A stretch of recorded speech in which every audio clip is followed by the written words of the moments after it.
Berkat kami dari tadi pagi, siang, dalam Tuhan. Terima kasih dari Tuhan karena kami dari kos kami masing-masing, hingga kami boleh berkumpul di tempat ini dalam keadaan baik dan dalam keadaan Tuhan.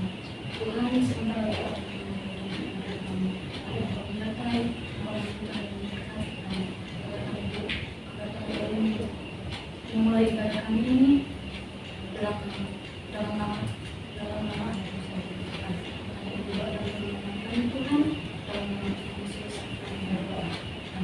Amin. Ya, teman-teman, kita akan mengangkat satu pujian lagi yang berjudul Bapakku Datang.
Shalom buat kita semua.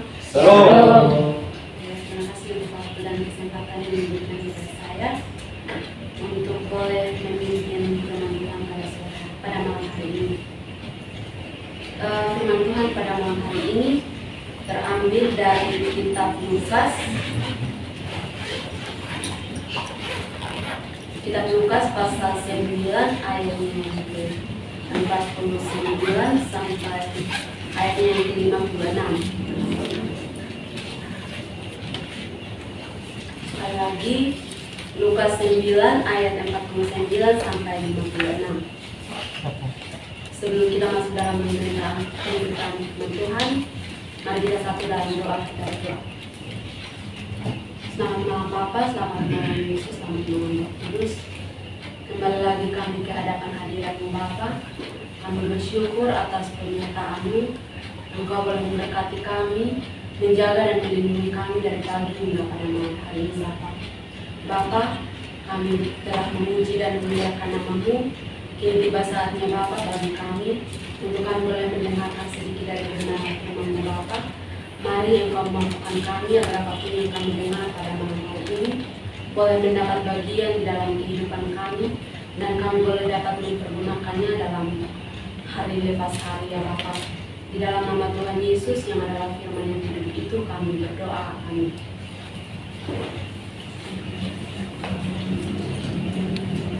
Lukas pasal 9 ayat yang ke-49 hingga ayat yang ke-56. Di sini ada terdapat dua perikop. Perikop yang pertama, seorang yang bukan murid Yesus mengusir setan. Yohanes berkata, "Guru, kami lihat seorang mengusir setan demi namamu, lalu kami cegah orang itu karena ia bukan murid kita." Yesus berkata kepadanya, "Jangan kamu cegah, sebab barang siapa tidak melawan kamu, ia ada di pihak kami." Yesus dan orang Samaria. Ketika hampir genap waktunya Yesus diangkat ke surga, ia mengarahkan pandangannya untuk pergi ke Yerusalem, dan ia mengirim beberapa utusan mendampingi dia. Mereka itu pergi lalu masuk ke suatu desa orang Samaria untuk mempersiapkan segala sesuatu baginya. Tetapi orang-orang Samaria itu tidak mau menerima dia karena perjalanannya menuju Yerusalem. Ketika dua muridnya, yaitu Yakobus dan Yohanes, melihat hal itu, mereka berkata, "Tuhan, apakah Engkau mau supaya kami menyuruh api turun dari langit untuk membinasakan mereka?"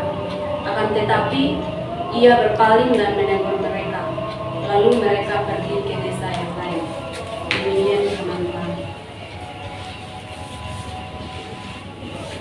Teman-teman, sekali lagi shalom. Shalom. Tema kita pada malam hari ini yaitu pembebas atau penindas. Kita sebagai umat manusia, tentu kita memiliki sifat yang berbeda-beda. Kita punya sikap untuk memperlakukan orang itu tentu berbeda-beda. Ada yang bersifat atau memiliki sifat untuk memperlakukan orang lain itu sebagai penindas. Di sini kita dapat melihat bahwa orang-orang yang memiliki sifat sebagai penindas itu, mereka akan selalu menggunakan apa yang menjadi kekuasaan mereka untuk menindas orang lain. Mereka akan selalu menggunakan kekuasaan itu untuk menindas orang lain. Di sini kita perlu melihat bahwa murid-murid Yesus pada saat itu mereka melihat orang yang sedang mengusir setan. Di situ mereka secara spontan mereka langsung mencegah orang itu untuk tidak melakukan hal itu, karena mereka berpikir bahwa orang itu tidak mengikut Yesus, orang itu tidak berada di pihak mereka. Tetapi di sini kita melihat bahwa Yesus menegur mereka. Yesus ingin mencegah mereka untuk tidak melakukan hal tersebut, karena perlu kita ketahui bahwa di situ Yesus mungkin saja bermaksud bahwa mereka tidak boleh mencegah orang untuk melakukan kebaikan, tetapi mereka harus tetap mendorong dia dengan tetap mendukung dia untuk melakukan hal-hal baik yang mengatasnamakan Tuhan. Teman-teman, kita di sini juga kita dapat melihat dari kitab Yohanes pasal 9 ayat yang ke-49. Di situ kita melihat para murid Yesus yang dapat mencegah orang untuk mengusir setan atas nama Yesus. Mereka tidak mau supaya orang-orang lain selain murid Yesus itu melakukan hal yang mengatasnamakan Yesus. Dari sini kita bisa dapat mengambil satu kesimpulan bahwa murid-murid Yesus ini juga termasuk sebagai penindas. Kenapa? Karena mereka menggunakan kekuasaan mereka, karena pada awalnya mereka sudah mendapatkan kuasa untuk boleh menyembuhkan orang, untuk boleh mengusir setan. Dengan kuasa itu mereka tidak mau untuk orang lain bisa melakukan hal yang sama seperti mereka. Mereka menganggap bahwa hanya mereka saja yang bisa melakukan hal seperti itu. Contoh dalam kehidupan kita sehari-hari itu, misalkan kita, salah satu contoh seperti kita sudah kita sudah kuliah, kita sudah punya pemahaman tentang dunia luar, atau kita sudah punya pemahaman tentang hal-hal teologis begitu, lalu kita kembali ke kampung, nanti ada orang-orang yang mereka omong tidak sesuai begitu, kita langsung berkata bahwa oh itu salah begini, salah. Ternyata itu tanpa kita sadari hal-hal kecil yang kita lakukan itu, kita sudah menindas orang lain. Karena setiap orang itu tentu berhak untuk berpendapat, dan apapun pendapat mereka kita harus menghargai. Kemudian sifat yang kedua dari manusia itu adalah sebagai pembebas. Di sini orang-orang yang memiliki tipe atau sifat sebagai pembebas ini, mereka akan selalu menghargai dan menerima apapun yang disampaikan oleh orang lain. Dan di sini kita bisa melihat bahwa Yesus sendiri sudah menjadi teladan bagi kita, di mana murid-muridnya ingin mencegah orang yang melakukan atau mengusir setan daripada orang-orang itu. Yesus berpaling dan menegur mereka. Itu di sini kita bisa dapat mengambil kesimpulan bahwa Tuhan sendiri sebagai teladan bagi kita, dan kita sebagai manusia, sebagai umat Tuhan, kita harus mencerminkan apapun yang Tuhan sudah lakukan pada waktu dulu. Nah teman-teman, kita bisa melihat juga pada ayat yang ke-51 sampai 56 itu, kita bisa melihat orang-orang Samaria yang menolak untuk memberikan tempat bagi Yesus untuk menginap di kota Samaria. Di sini kita bisa melihat bahwa mungkin saja mereka menganggap bahwa Samaria itu merupakan kota mereka, dan apapun yang akan terjadi di sana harus dibawa kendali mereka, tanpa mereka ketahui bahwa sebenarnya Yesus itu datang sebagai pembebas untuk mereka.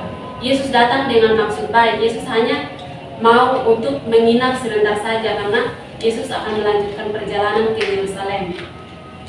Tapi di sini kita melihat bahwa mereka menolak Yesus. Mereka menolak untuk Yesus menginap, bahkan mereka mengusir Yesus dari sana. Dari sikap mereka ini kita bisa melihat bahwa dapat menimbulkan kemarahan di dalam hati daripada murid-murid Yesus, yakni Yohanes dan Yakobus, sehingga mereka dapat berkata kepada Yesus bahwa jika Yesus mau, mereka akan menyuruh api turun dari langit untuk memusnahkan mereka. Dari sini kita bisa melihat bahwa sebenarnya murid-murid Yesus itu selalu menggunakan kekuasaan mereka untuk melakukan segala hal yang sebenarnya tidak harus mereka lakukan.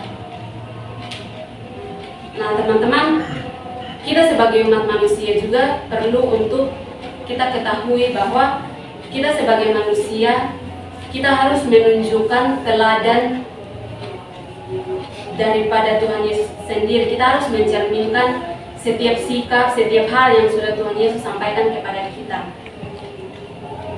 Karena kita tidak bisa memaksakan orang lain untuk mengikuti kehendak kita, kalau kita sendiri tidak bisa melakukan hal yang orang lain mau kita lakukan. Mari teman-teman, kita terus menjalani kehidupan kita dengan tetap menjadi pembebas, bukan penindas. Karena dengan begitu maka kita akan tetap mencerminkan Tuhan sebagai juru selamat dalam kehidupan kita. Mungkin ada dari teman-teman yang ingin menambahkan. Oke, baik, terima kasih.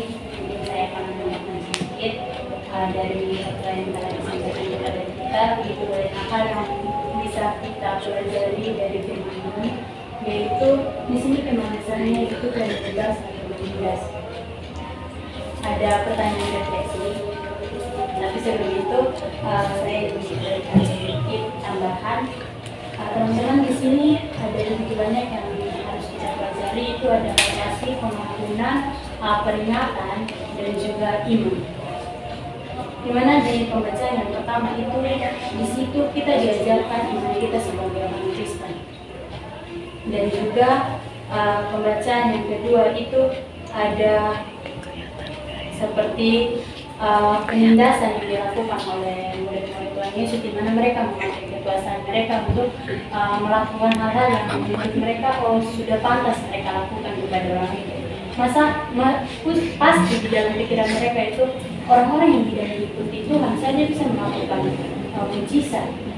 Bagaimana hal itu bisa terjadi? Dan di situ saya melihat pembacaan yang sebelumnya yang di pasal yang 86, di situ ada firman Tuhan yang bisa kita ambil, yaitu barang siapa menyambut anak ini di dalam namaku, ia menyambut aku, dan barang siapa menyambut aku, ia menyambut dia yang mengutus aku. Karena yang terkecil di antara kamu sekalian dialah yang terbesar. Garis bawahi, karena yang terkecil di antara kamu sekalian dialah yang terbesar. Itu suatu ayat firman Tuhan yang mesti kita pelajari sebelum kita melihat ayat-ayat yang berikutnya, dimana ketika orang ini yang tidak punya pengalaman mengikut Yesus seperti murid-murid, dia mampu mengusir setan. Itu karena apa, teman-teman? Itu karena dia punya iman yang kuat terhadap Tuhan, dia percaya, punya keyakinan, dan dia mengusir setan juga dalam nama Yesus. Jadi di situ kita belajar bahwa ketika kita melakukan segala sesuatu dengan iman dan kepercayaan yang betul-betul kepada Tuhan, pasti semuanya akan jadi. Tidak ada yang mustahil bagi Tuhan. Amin. Oke, yang berikutnya di pasal-pasal yang berikutnya itu ada penindasan, di mana murid-murid ini merasa, maksudnya kita juga pasti akan merasa bagaimana, rasa iri hati. Misalkan saya dari dulu ikut Yesus begini, saya melakukan mujizat kiri kanan, terus datang tiba-tiba orang yang tidak pernah mengikut Yesus, tapi dia punya kuasa untuk mengusir setan. Itu kita punya logika bagaimana? Pasti kita ada iri hati. Di situ ada Yakobus dan Yohanes itu bilang kepada Tuhan, Tuhan, apakah Engkau mau supaya kami menyuruh api turun? Seolah-olah mereka mau menunjukkan kekuasaan mereka. Mereka minta kepada Tuhan, padahal itu adalah haknya Tuhan. Tetapi apa yang Tuhan katakan kepada mereka, apa yang Tuhan lakukan kepada mereka, Tuhan adil. Begitu. Jadi pertanyaan refleksi yang tadi dalam firman Tuhan pada yang kami sampaikan itu, apakah saya dan teman-teman ini sebagai pembebas atau penindas? Ada yang bisa jawab?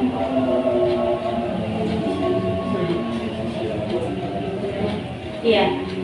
Dan kita semua kalau menurut saya kita semua itu ada di dua kata, bebas, penindas, kita semua ada di dalam. Kadang-kadang kita jadi penindas bagi sesama kita, kadang-kadang kita jadi bebas bagi sesama kita.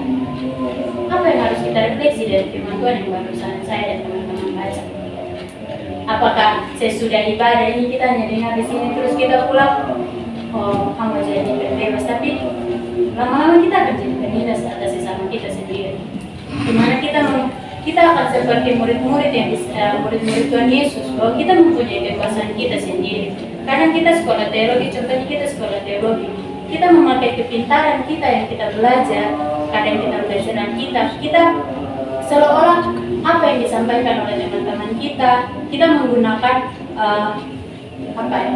menggunakan pikiran kita, pendapat kita.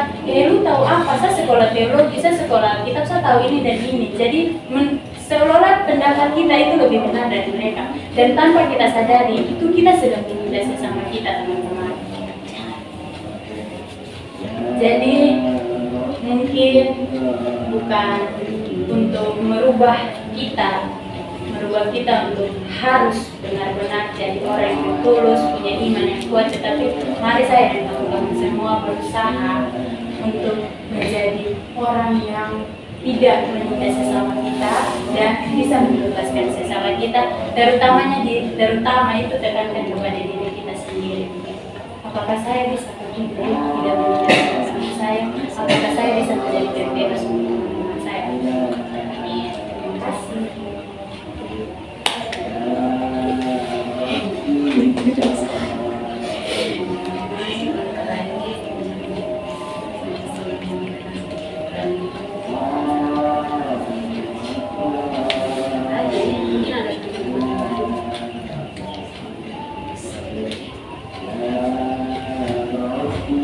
Oke, mungkin dari saya berbicara mengenai penindas atau pembebas. Nah, seringkali ketong mau menindas atau menjadi pembebas seseorang tuh ketong lihat dia dekat atau tidak dengan kita. Jadi kalau ketong rasa kalau dia dekat dengan kita tapi ketong rasa dia punya kekurangan yang di bawah dari standar kita otomatis istilahnya kayak lebih menguasai dia begitu. Jadi ketong seolah-olah menindas dia karena dia sudah sesuai dengan standar yang ketong harapkan. Nah, hal itu sering terjadi dalam ketong pertemanan. Ketong mulai judge, lu sudah bisa apa, lu sudah bisa ini, lu sudah bisa itu. Ketong mulai jadi penindas. Kadang bukan untuk sesama, untuk ketemu diri sendiri ketong jadi penindas. Contohnya, kenapa ketong jadi penindas? Oke, beta mulai pikir yang negatif, overthinking tiap hari. Kenapa beta sudah bisa selangsing dia, beta sudah bisa rambut air kayak dia, beta sudah bisa semua. Ketong kadang menindas ketemu diri dengan ketong judge ketemu diri sendiri, sonde berharga, sonde apa-apalah.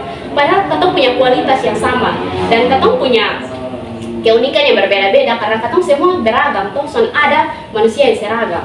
Kalau seragam mungkin SD, SMP, SMA pakai seragam.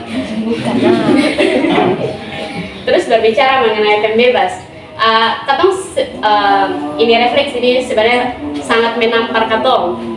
Ketong terkadang sonde berlaku jadi pembebas, ketong berlaku menjadi penindas, ketong rasa ketong lebih bisa dari semua. Tapi saat orang lain lebih bisa, kita sudah mulai untuk pikir, kita kurang refleksi begitu. Jadi kayak, dia sudah bisa. Kalau dia sudah bisa kayak targetnya, kayak dia dapat 100, karena kebetulan kita mulai kayak sonde tidak dan tidak. Jadi semua hal yang orang itu lakukan karena kita membenci atau kita sonde suka dia, apapun yang dia lakukan, pencapaian apapun yang dia berikan itu nol di ketong mata. Nah, kalau ketong pemikiran, ketong cara pandang masih seperti itu, kemana ketong menjadi pembebas? Terus kalau mau jadi pembebas nih, dia pekerjaan berat, kok murid-murid saya sudah bisa, apalagi ketong. Nah, jadi kayak tadi Kak Yisba, Kakak Emily bilang, mari belajar dari pribadi Yesus. Jadi pembebas yang orang kalau kayak misalnya tadi bilang, aduh itu satu tuh, nah kata mulai bohong, kata rasa seharusnya kata harus ada salah satu orang yang jadi jalan tengah, kata boleh terus larut dalam itu kumpulan pencemooh orang bilang asik. Nah itu walaupun kita tuh bisa luput dari itu, tapi Bebkanon biasa bilang kita hanya review orang hidup bukan. Jadi kita mulai menjudge, menjustifikasi. Tapi mau jadi penindas atau pembebas, kita di Yispa bilang apa yang ini kita mau buat ke orang lain itu juga akan orang lain buat kepada kita. Jadi mari belajar. Memang susah untuk jadi pembebas, tapi 1-2 langkah ke depan dalam nama Yesus pasti bisa. Amin. Terima kasih.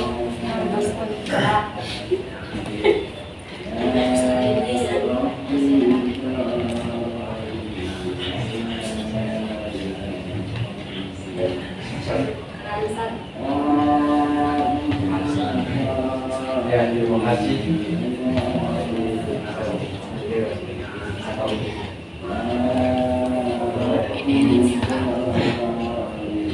Jadi penindas, kira-kira penindas itu dalam arti ya nonton sebagai saya ibaratnya itu atau memiliki kuasa dari orang lain di sana. Artinya orang yang akan teman kira-kira sosok yang menguasai itu apa manusia yang memiliki hanya dia sudah di bawah sedang lain karena menurut dia itu tidak baik. Sifat ingin menguasai orang lain itu menurut dia tidak baik, itu sudah di bawah sedang teman. Ketika kita dalam sosial Potong ada di mana saat di mana potong punya sifat menguasai muncul. Misalnya dalam kelompok karena potong ego, potong ini bagian potong ego yang potong. Jadi teman-teman kalau untuk penindas ini menurut kita potong itu harus bisa melihat bahwa karakter atau punya atau kemampuan secara langsung bisa dilindas orang dengan cara atau membiarkan satu ego menguasai atau dan secara langsung atau sudah itu jadi kita beda tentang bicara dan bebas. Kalau di sini kita menyatakan memberikan satu statement. Kalau bebas itu menurut kita secara pribadi itu 11-12 dengan membiarkan. Artinya karena potong beranggapan bahwa potong sudah membiarkan dia berbuat itu, artinya potong sudah membebaskan dia. Nah, kalau potong membiarkan itu hal yang sudah baik, apakah itu kira-kira itu dan nama bebas? Jadi di sini kita ingin melihat dari sudut pandang yang berbeda bebas. Jadi kalau bebas dalam artian kau punya aturan, kau punya akar. Jadi kau jangan hanya membebas, kau melihat orang berbuat dosa, terus kau melihat, kau bilang itu sebenarnya dia. Jadi teman-teman ada satu. Jadi kalau kau membiarkan seseorang berbuat dosa, apakah itu kau masuk dalam berbuat dosa atau salah? Saya kira potong melihat orang berbuat dosa. Jadi itu potong masuk dalam potong berbuat dosa atau potong berbuat dosa. Kalau melihat tidak menegur, berarti sama saja kita berdosa. Tapi kalau kita melihat, Nah itu jadi begitu teman. Karena kalau menurut kita secara pribadi, kalau bebas ya itu saya bisa. Bagaimana potong melihat bebas itu bebas yang bagaimana? Bebas dalam artian seperti kakak, dua orang sudah kita sebut. Bebas itu artinya tidak menindas, melawan kami. Jadi ketika potong melihat sesuatu hal yang sudah baik, potong biasa, jangan potong berikan saja pada sendiri potong apa menindas bahwa terus membebaskan orang. Jadi begitu, itu sedikit tapi kalau kasih.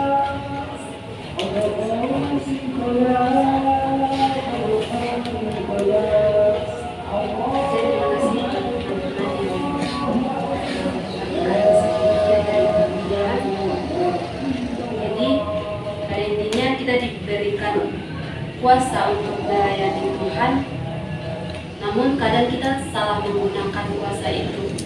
Kita salah menggunakannya untuk menindas orang lain. Tapi di sini kita perlu mengetahui bahwa kita bisa membangun tata di atas pedang, tetapi kita tidak bisa duduk di atasnya karena pedang itu tajam.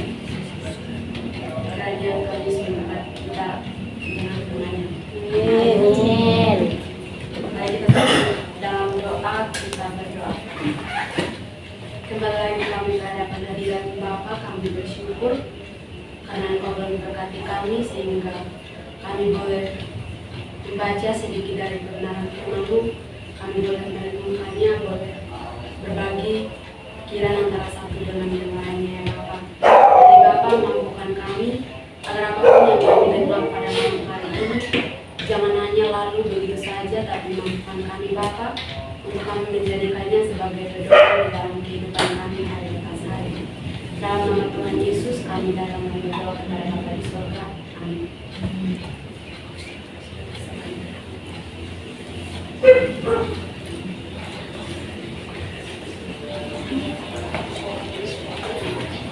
baik, terima kasih untuk kata Yesus Patris. Sorry kalau tadi Yesus. Terima kasih untuk kata Yesus kita dalam pertemuan. Semoga Tuhan memberkati setiap pertemuan. Baik teman-teman, kita akan masuk dalam persembahan. Sambil tamu persembahan dijalankan, mari kita sama-sama mengangkat satu pujian yang berjudul Bawa Persembahan.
hadir dan akan digantikan oleh Bapak Karyo.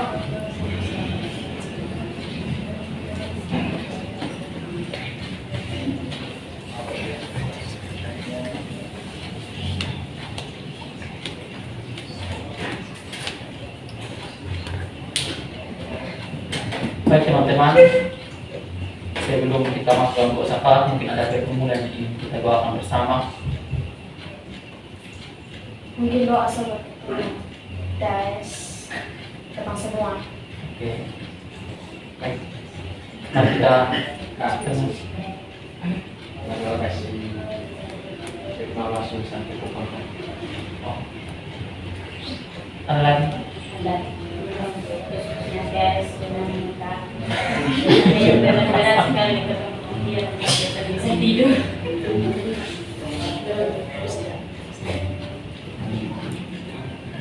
Baik teman-teman. Sama.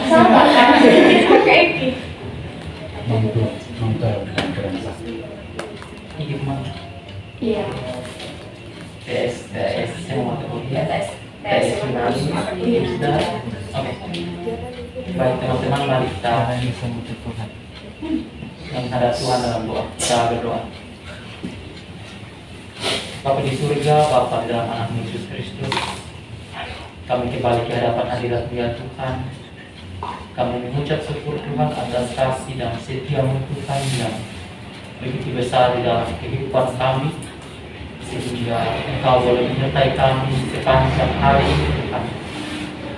Kami boleh dalam keadaan baik, sukacita damai sejahtera yang kami peroleh, semua merupakan kasih Tuhan, semua merupakan penyertaan Tuhan yang begitu besar dalam kehidupan kami. Kami mengucap syukur Tuhan atas kasih setia-Mu, sehingga sampai saat ini kami masih memperoleh nafas kehidupan. Kami yakin, kami percaya bahwa itu bukan karena kekuatan kami, tapi semua yang terjadi dalam kehidupan kami, semuanya merupakan kasih Tuhan, semuanya merupakan pertolongan Tuhan dalam kehidupan kami. Terima kasih ya Tuhan atas penyertaan-Mu, sehingga Engkau boleh mengumpulkan kami di persekutuan ini untuk melaksanakan ibadat rutin kami Tuhan. Biarlah ibadat ini Tuhan melalui firman yang tadi disampaikan oleh hamba-Mu, kami boleh dapat mempergunakan apa yang disampaikan oleh hamba-Mu dengan baik. Janganlah biarkan kami menjadi penindas, tapi apa yang disampaikan oleh hamba-Mu, biarlah kami dapat melakukannya dalam kehidupan kami tiap hari. Terima kasih ya Tuhan Yesus, terima kasih ya Bapa. Pada malam hari ini Tuhan, kami ada di hadapan hadirat-Mu, kami membawa berbagai pergumulan kami Tuhan Yesus, di mana kami berdoa Tuhan bagi pergumulan kami dalam masa pengerjaan tugas TAS ini Tuhan Yesus. Tuhan boleh memampukan kami, memberikan kami kekuatan, kesehatan, hikmat Tuhan, agar dalam masa pengerjaan tugas akhir kami boleh mampu, kami boleh dapat menyelesaikan semua kewajiban kami sebagai mahasiswa dengan baik. Berikanlah kami hikmat Tuhan, agar kami boleh dapat mencari berbagai sumber, berbagai buku-buku yang dipakai atau diberikan kepada kami menjadi sumber pengerjaan TAS ini dengan baik Tuhan. Terima kasih Tuhan Yesus, di mana pergumulan kami mengenai TAS khusus bahasa Yunani Tuhan, kami serahkan ke dalam tangan kasih-Mu, karena kami tahu bahwa bahasa Yunani bukan bahasa kami sehari-hari Tuhan, tetapi merupakan sebuah bahasa asing bagi kami. Tetapi kami yakin, kami percaya bahwa tidak ada yang mustahil bagi Tuhan. Ketika kami datang, kami berserah kepada-Mu Tuhan Yesus. Dari tempat ketinggian-Mu Tuhan, kami berdoa, kami menyerahkan TAS khusus bahasa Yunani ke dalam tangan kasih-Mu Tuhan. Biarlah apa yang selama ini kami pelajari, apa yang selama ini kami dapat dari Bapak Ibu dosen Tuhan, semuanya itu boleh kami pergunakan dengan baik. Semua itu kami pergunakan sebagai sebuah bekal bagi masa depan kami. Terima kasih ya Tuhan Yesus, terima kasih Bapa. Kami datang ke hadapan hadirat Tuhan, kami berdoa, kami mengucap syukur bahwa Ibu dari Kakak Gibe Tuhan, di mana hamba-Mu sudah tiba di rumah dengan keadaan selamat Tuhan. Kami yakin dan percaya bahwa perjalanan yang begitu jauh bukan karena kehebatan hamba-Mu Tuhan, tetapi semua merupakan kuasa dan campur tangan hamba-Mu Tuhan. Biar Engkau tetap menyertai hamba-Mu di sana, berikan hamba kekuatan, kesehatan dalam menjalani hari hidupnya di sana, Tuhan Yesus. Begitupun Tuhan kami berdoa buat Mama dari Kakak Edi Tuhan dalam keadaan sakit Tuhan. Kami serahkan hamba-Mu ke dalam tangan kasih Tuhan Yesus. Kami sebagai manusia biasa Tuhan, kami hanya bisa berdoa, kami hanya bisa memberikan apa yang ada pada kami Tuhan, tetapi semuanya kesembuhan datang daripada Tuhan. Engkau menjadi dokter dan tabib yang mampu menyembuhkan berbagai penyakit Tuhan. Untuk itu Tuhan, kami serahkan Mama dan Kakak Edi dalam tangan kasih-Mu. Biar oleh hidup hamba-Mu, hidup Tuhan, hamba-Mu dapat sembuh Tuhan Yesus. Terima kasih Bapa, terima kasih Tuhan. Kami ada di tempat ini Tuhan, kami berdoa buat usaha dana kami yang akan datang ini Tuhan Yesus. Tuhan menyertai setiap kami yang akan turut bekerja di dalamnya Tuhan. Mulai dari berbagai bahan, Tuhan memberkati, Tuhan mempersiapkan semuanya Tuhan, agar tiba saatnya nanti kami akan melakukan pengerjaan usaha dana ini Tuhan. Biarlah apa yang kami kerjakan, apa yang kami buat, apa yang kami lakukan Tuhan, Tuhan boleh menyertai, Tuhan boleh memberkati, sehingga semuanya itu Tuhan boleh mendatangkan berkat bagi kemuliaan nama-Mu Tuhan. Terima kasih Tuhan Yesus, terima kasih Bapa. Kami berdoa buat persekutuan kami di tempat ini Tuhan, orang tua kami, Bapak dan Ibu Tuhan. Tuhan tetap menyertai kami semua yang ada dalam persekutuan ini Tuhan Yesus. Biarlah hari demi hari Tuhan persekutuan ini bukan saja menjadi sebuah tempat yang hanya datang dan pergi, tetapi menjadi sebuah tempat yang memuliakan nama Tuhan. Terima kasih Tuhan Yesus, terima kasih Bapa Surgawi. Semua pergumulan kami taruh dalam tangan kasih-Mu Tuhan. Mari mengampuni setiap salah dosa kami, hanya di dalam anak Yesus Kristus kami dapat berdoa serta bersyukur kepada Bapa di surga. Terima kasih Tuhan, haleluya, amin.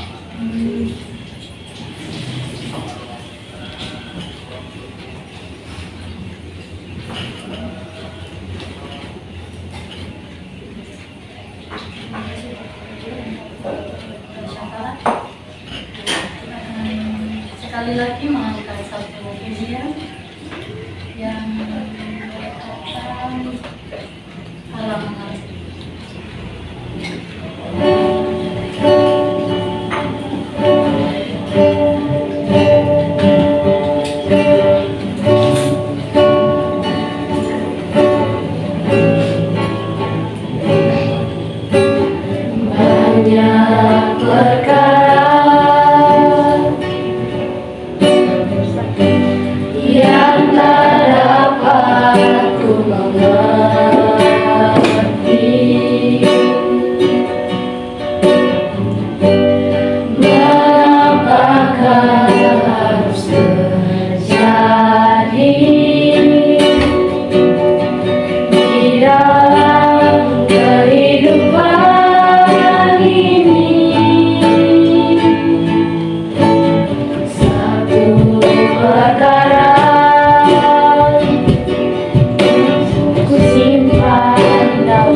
Bapak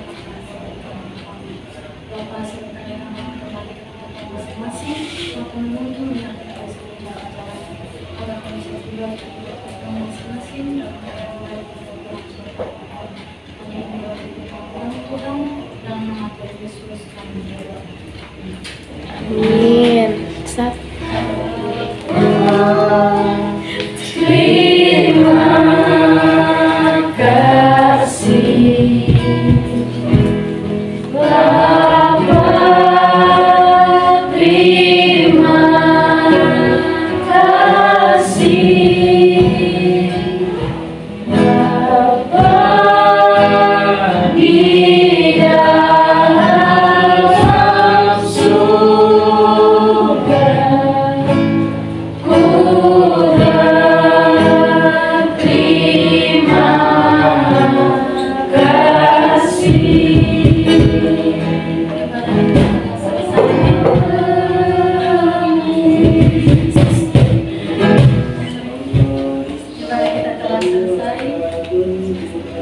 Satu, dua, tiga. Shalom.